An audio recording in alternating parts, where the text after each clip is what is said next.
India is a young country, just 77 years old. But in this short time, our economy has undergone three major phases.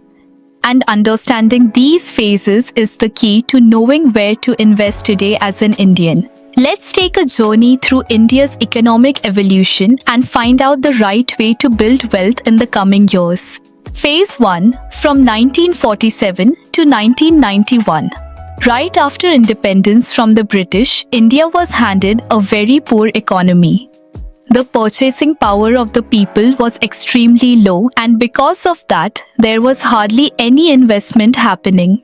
In 1975, the world's richest countries, the USA, UK, Japan, Germany, France, Italy and Canada, formed the G7 group.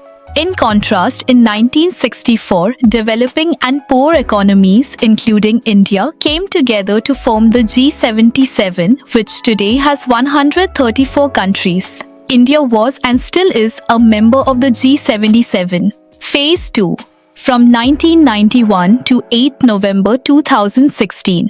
This was the phase of economic liberalization. In 1991, Dr. Manmohan Singh, as Finance Minister, introduced the LPG model, liberalization, privatization and globalization. This historic reform brought massive investments into business. Purchasing power increased and Indians started investing more. But there was a major problem: black money. A large part of the economy ran on cash. This made investment patterns depend on whether people had black money or white money. During this time, G20 was formed in 1999. It includes the world's major economies and addresses issues like financial stability and climate change. India also became part of groups like E7, emerging markets, China, India, Indonesia, Brazil, Russia, Mexico, Turkey. BRICS, Brazil, Russia, India, China and South Africa.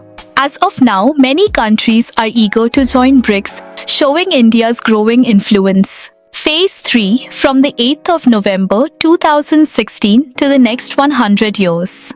With demonetization, India started transitioning to a white money economy.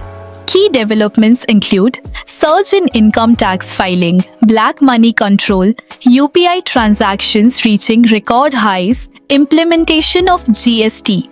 All these steps aim to stop the parallel economy and ensure that every transaction is recorded, which boosts GDP growth. After the COVID pandemic, India's economic recovery has been faster than even developed countries.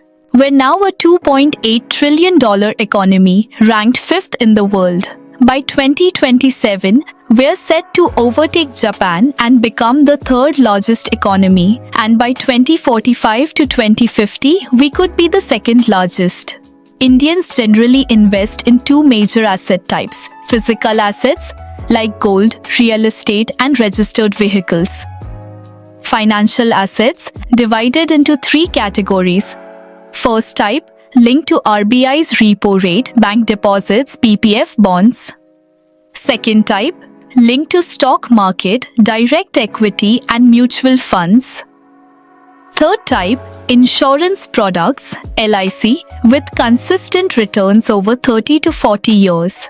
In Phase 1, hardly anyone invested due to low purchasing power. In Phase 2, physical assets were preferred because property and gold were affordable. Emotional value was high. Black money was widely accepted.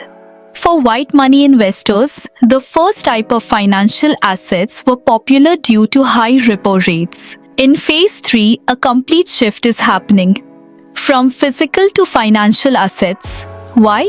Emotional attachment to property is reducing. Black money is almost gone. Property prices are unaffordable. Capital gains taxes apply. Real estate returns have stagnated. Loan rates are high. In financial assets, first type, linked to repo rates, will become less attractive as repo rates go down. In developed countries, repo rates are low and India is heading there. The second type, stock market, gives high returns but comes with risks.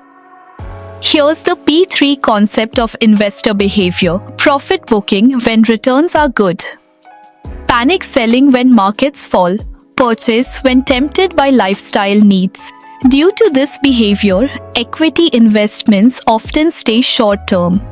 Also, stock markets today are affected by global factors, not just domestic ones. That leaves us with the third type, LIC or insurance investments. These offer correct returns, tax-free returns, capital protection, coverage for life-sure events. Whenever there is a guarantee, investments become safe and best for the long term. Let's summarize. Real estate investments will reduce significantly. Gold will lose its shine due to safety and storage concerns. Vehicles are not investments, they depreciate. Repo rate linked assets will become unattractive due to low interest rates. Stock markets are short term with risk, but LIC type products will be the most suitable for long term guaranteed growth. Final message: as India steps into a powerful future, Indians too must evolve financially. The shift is clear, from physical assets to financial assets. And among financial assets, choose the path that gives guarantee, growth, and security. Invest wisely. Invest in India's future. For more details or personalized investment advice, feel free to contact us or visit our office. Newray Services, your trusted financial partner. Like this video? Then don't forget to like, comment, and subscribe to our channel for more informative content. Hit the bell icon so you never miss an update. Thank you for watching.